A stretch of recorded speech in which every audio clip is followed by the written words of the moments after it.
এক নম্বরে রজব। এটা কার মাস? জোরে বলেন, আরো জোরে। আল্লাহর মাস।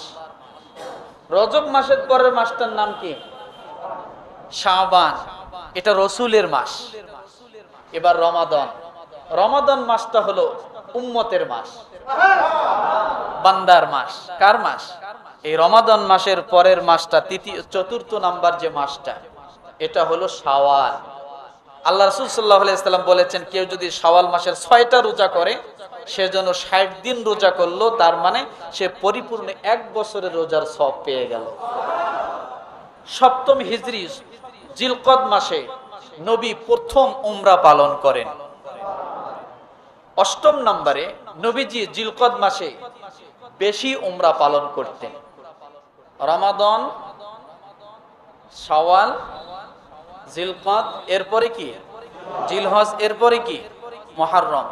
জিলহজ এবং মুহররম এটা খুব ফজিলতময় মাস। জিলহজ আর মুহররম ফজিলতময় মাস। শাওয়াল, রমাদান এগুলো কি ফজিলতময় মাস। তাইলে দুই দিকে ফজিলতময় মাস, মাঝখানে একটা মাস, এটার নাম কি? আমরা পূর্বে পেয়েছি রমাজান, আমরা এই জুলকদের আগে পেয়েছি কি রমাদান, জুলকদের পরে পাচ্ছি কি জিলহজ এবং মুহররম। তাহলে অবশ্যই এই মাসটার বিষয়ে ইসলাম শরীয়ত কি বলেছে, কিছু আছে কিনা আমরা একটু খুঁজে বের করি। রাজি আছেন? আরবির 11তম মাসটার নাম হলো জিলকদ। আজকে আরবি 12 মাসের কত মাস? 11তম মাস। এই মাসের নাম কি? বাংলায় হলো জিলকদ। হজের দ্বিতীয়তম মাস, অর্থাৎ শাওয়াল এটা হলো হজের প্রথম মাস, আর জিলকদ হলো হজের দ্বিতীয়তম মাস। হারাম বা নিষিদ্ধ 4 মাসের শুরুর মাস, অর্থাৎ আল্লাহ পাকের কাছে সবচেয়ে পছন্দনীয় হলো 4টা মাস। কয়টা মাস? মাথা উঁচু করেন, জানতে হবে এগুলা। আমরা মুসলমান। কেউ যদি প্রশ্ন করে, ভাই আপনি তো মুসলমান, বলেন তো আল্লাহর কাছে সবচেয়ে পছন্দনীয় মাস কয়টা? আপনি কি বলবেন যদি না জানেন?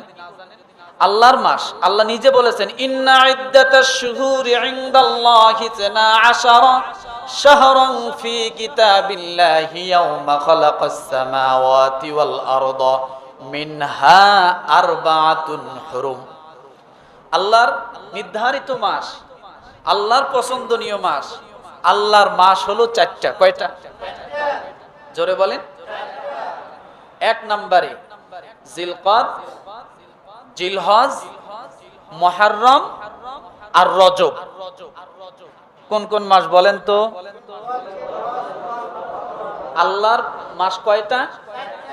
12 মাসের মধ্যে আল্লাহর মাস আছে 4টা। তার মধ্যে 1 নম্বর জিলকদ, দ্বিতীয় নম্বরে জিলহজ, তৃতীয় নম্বরে মুহররম, চতুর্থ নম্বরে রজব। তাহলে আজীবন মনে থাকবে তো ইনশাআল্লাহ। এটা আল্লাহর মাস, আল্লাহ তাআলা নিজে সূরা তাওবায় বলেছেন। আমার ভাইরা, এই মাসটা দুই দিকে, এই মাসের দুই দিকে ইবাদতের মাস।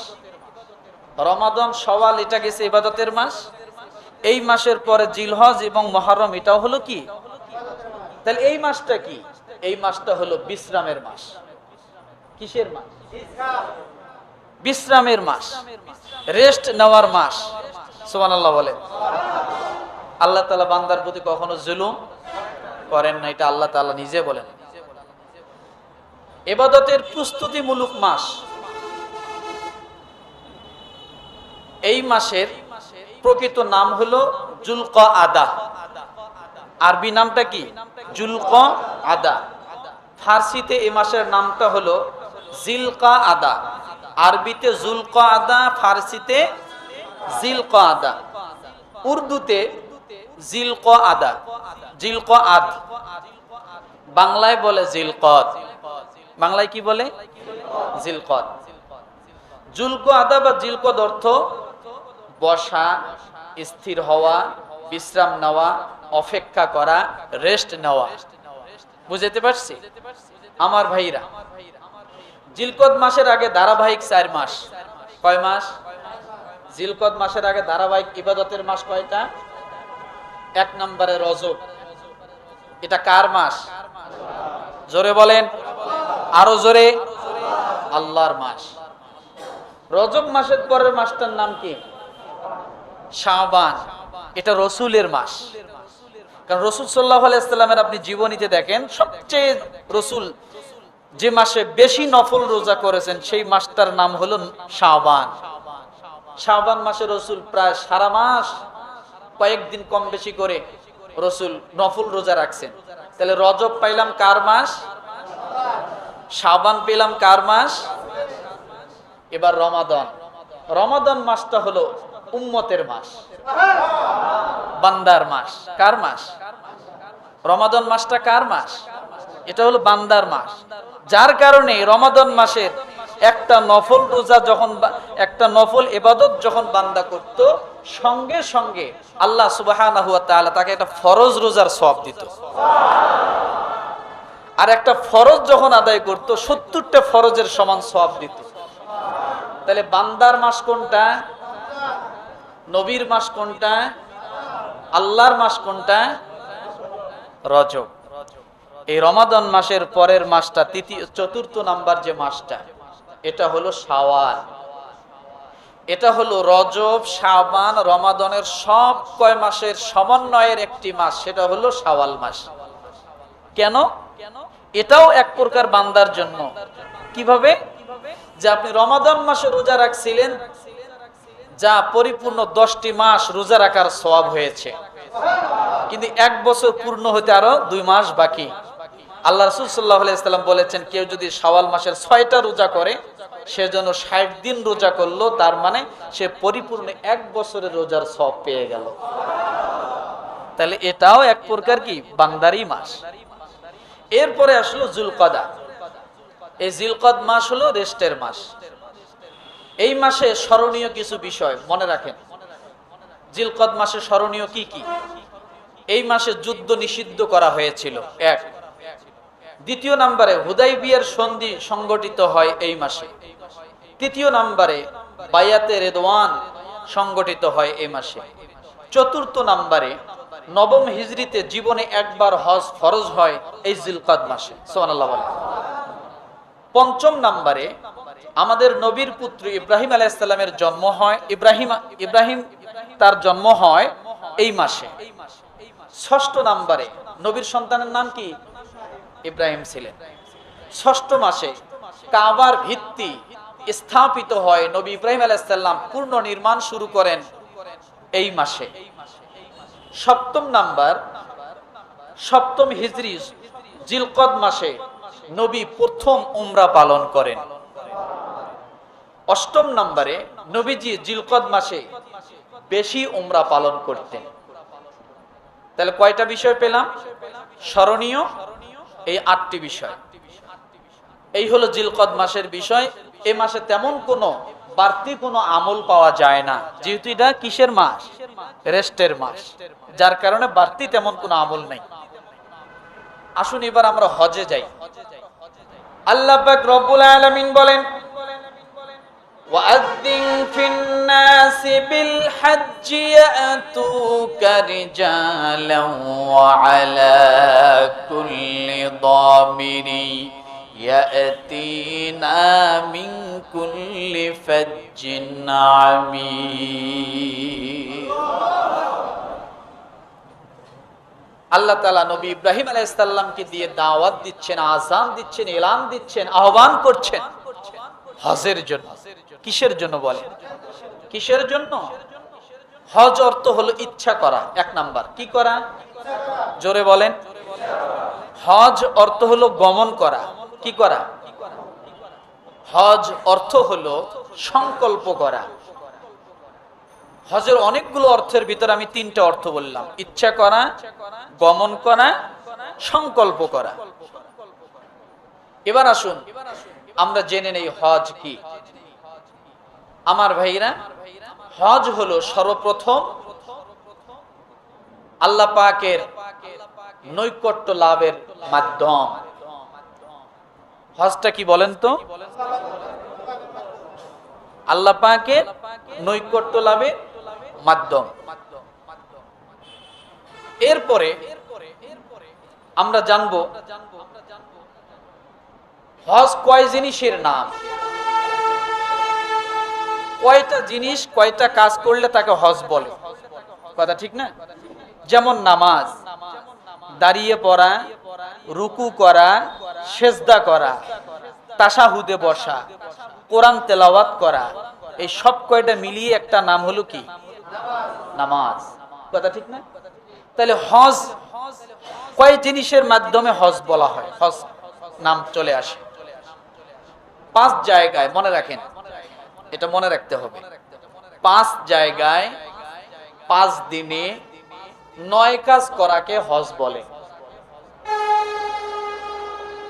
মনে রাখেন তো, আমার সঙ্গে বলেন, 5 জায়গায় 5 দিনে 9 কাজ করাকে হজ বলে।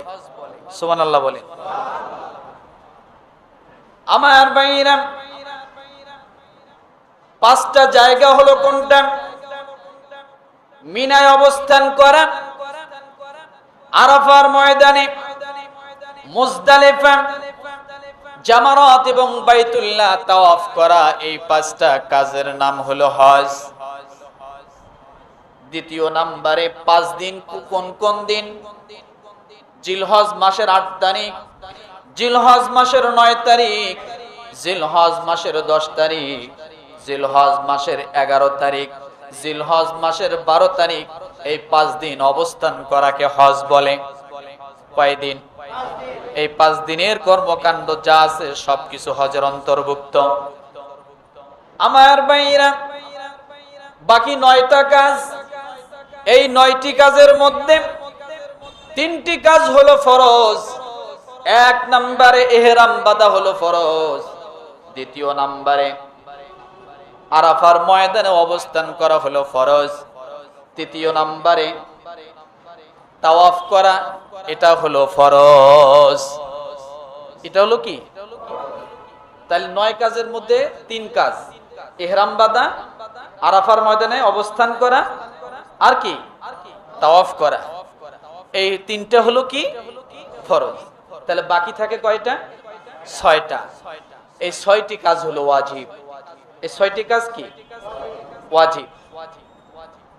এই 6 কাজের মধ্যে মুজদালিফা অবস্থান করা, পাথর মারা, কুরবানি করা, মাথার চুল মুন্ডানো, এরপরে সাই করা, এরপরে বিদায়ী হজ, বিদায়ী তাওয়াফ করা, এই হলো 6টা ওয়াজিব। কয়টা ওয়াজিব? আমার ভাইরা, হজ কি? বিশ্ব মুসলিম মিলন মেলাকে হজ বলে। 4র্থ নম্বরে হজ অতীত এবং ভবিষ্যৎ জীবনের পার্থক্য রেখা, যে জিনিসের মাধ্যমে অতীত এবং ভবিষ্যৎকে আলাদা করে দেয়, পরিবর্তন করে দেয়, পরিশুদ্ধ করে দেয়, সেটার নাম হলো হজ। সেটার নাম কি? অতীত এবং ভবিষ্যৎ জীবনকে সম্পূর্ণ আলাদা করে দেয়। আপনি যখন হজ করলেন, আপনার আগের জীবনের গুনাহ কি হয়ে গেল? মাফ হয়ে গেল। এবং পরের জীবনটা আপনি কিভাবে চলবেন, চালাবেন, হজ এটা আপনাকে ঠিক করে দেয়। হজ কি করে দেয়? ঠিক করে দেয়। আমার ভাইরা, হজ কি? 5ম নম্বরে হজ হলো সর্বজনীন সমতা বজায় রাখা, ধনী গরিব, কালো ফর্সা, সমস্ত ভেদাভেদকে পার্থক্য না করা, এটার নাম হলো হজ। এটার নাম কি? এটার নাম হলো হজ। 6ষ্ঠ নম্বরে হজ পুণ্য এবং প্রাপ্তির মাধ্যম। পুণ্য এবং প্রাপ্তি, এটার মাধ্যম হলো হজ। 7ম নম্বরে আল্লাহর ভালোবাসার বহিঃপ্রকাশ, যে ইবাদতের মাধ্যমে সবচেয়ে বেশি পাওয়া যায়, সেটার নাম হজ। মনে থাকবে?